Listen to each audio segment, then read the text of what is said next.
All right. Welcome back to the show. We told you we have great, amazing surprises for you, and I'm excited about this one. Ladies and gentlemen, joining us right about now is a Nigerian singer, songwriter, and dancer who gained widespread recognition after a 2022 single, See Finish, and his 2023 follow-up, Ole. She also just dropped her debut album, which is titled I Am the Blueprint. Ladies and gentlemen, boys and girls, let's make welcome to the show, Qing Madi! Interesting. It's so good to have you here. So good to be here. And congratulations. Thank you so much. Yes. Appreciate it. I mean, a lot of things are going on for you. I don't even know where to start from right now. But I'm very interested in your name. Okay. I'm sure people ask you, like, how did you come about the name? Yeah. 100%. What's the meaning?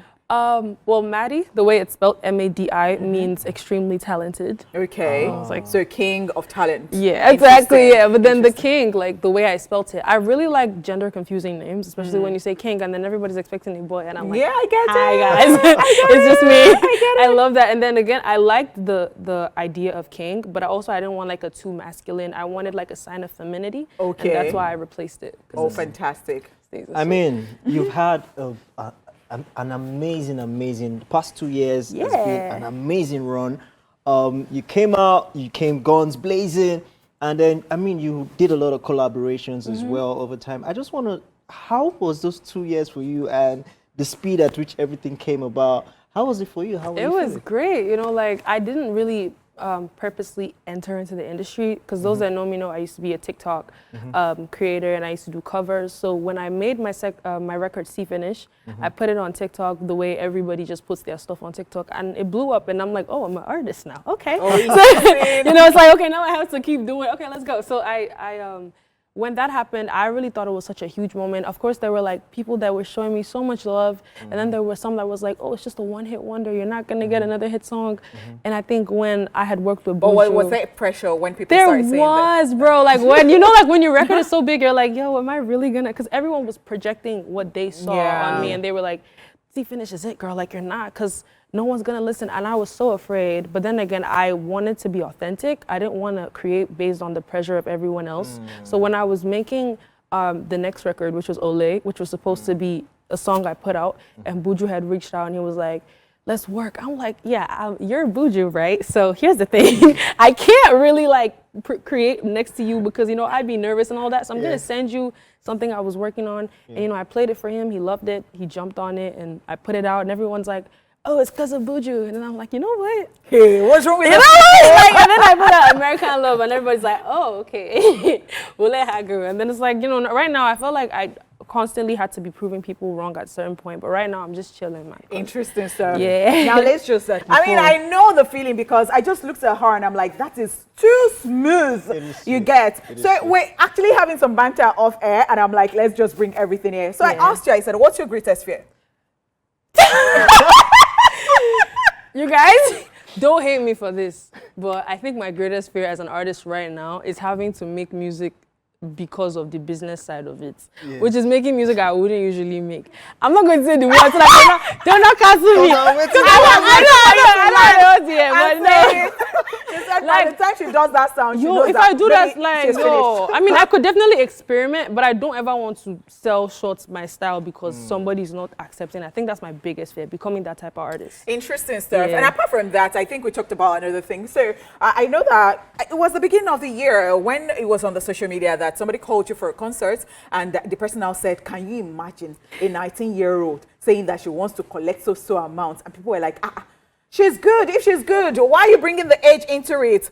What did you think at that point? I think it was actually December, and I was overbooked in December, I remember, because like me, I was off social media the whole time because I was just performing anyhow. I was like, God.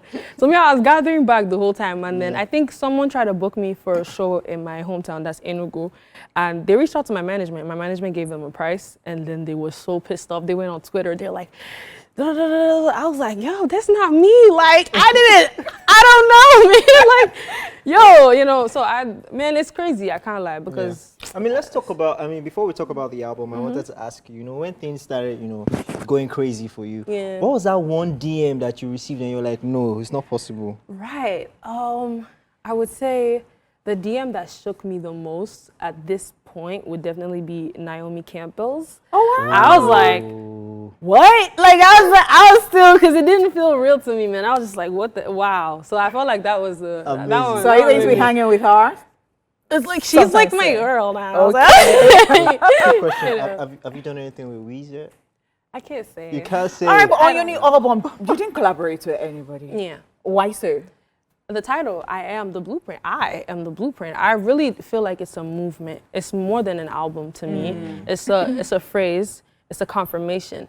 And I feel like everyone has paid their dues. If I'm going to feature any artist, they've paid their dues. You know Joe Boy, you know Fave, you know One Day, and I need to make myself known as an artist. Like, this is what I could do. This is how I feel music should sound. So it's a very selfish product. It's more about myself. So I had to stick to it, down to the theme, down to the feature. So it's like, this is me. Isn't that album that you have a song that you said you wrote when you were 14 or something? Yeah, that one. Oh, wow. The first one. Yeah, the first record on it. You know, I used to be a songwriter before I became an artist. When I first moved to Lagos, I think, because I was supposed to write YX to enter LASU, but at the time we were trying to get like financial issues, so I started doing songwriting for other artists, and then, you know, so yeah, I was writing songs like really, really early for people. Wow. So, what's your own favorite song of the album? Yo, it switches from time to time. Right now, it's a Game and Pressure. Those two records are my favorite right now, but the more I listen, it's definitely going to change me. Yeah, so I was, you did your first concert in Uganda. Uganda. Ah! How was that? It was insane. It was sold out. It was, first of all, like, you know, because I was so early in the industry at the time, and the idea of a concert was even insane to me. And when I went to a whole different country, this is not even like, okay, I know some people around, I don't know nobody personally. And this is just a country that they're always rooting for me. Like, my songs drop. I saw that, and it's always number one, bro. Yeah, like, I'm like, wow, you The guys. love is crazy outside They Nigeria. love me, bro. Like, interesting stuff, because that is how you hear that, oh, P-Square is really, really loved outside. Oh, Yemi Alade really, really loved outside Nigeria. And I'm like, okay, so these countries, they actually just choose their artists. I think like that's music. Music resonates with different people, and for me, it's shocking. I've never been to Uganda until my concert, so it was like, you know, a whole country deciding like, we love your music. I always see their videos. I'm always like, you know, they showed me massive love, you know. So yeah. All right, great. So after this album, what's next? Definitely a tour. I would love to go on tour again. I went on tour. I've been on tour twice with Buju and with Trace. Okay. And it was both amazing both times. So I can't wait to do my own tour and bring my own people along, man. Yeah. All right. Thank you so much for giving us your vibe today on the show. You've been amazing. Thank you so much. Yes, we're looking forward to your first concert in Nigeria. For sure. Yeah. And we sincerely apologize we couldn't bring you. What's that favorite thing that you really like? Happiness is free. Yes. Yes, definitely. We apologize. But ladies and gentlemen, we've come to the end of the show and we're signing out. We had the amazing Qing Madi in the building, and I did this with my ex. Get out! Yeah, she's my ex. No way! Get out! Oh my God, are you Get guys out! for I know you're real? not coming here to come and be asking whether I missed you. Silly. That's great. Are we being for real? Yes! They're exes?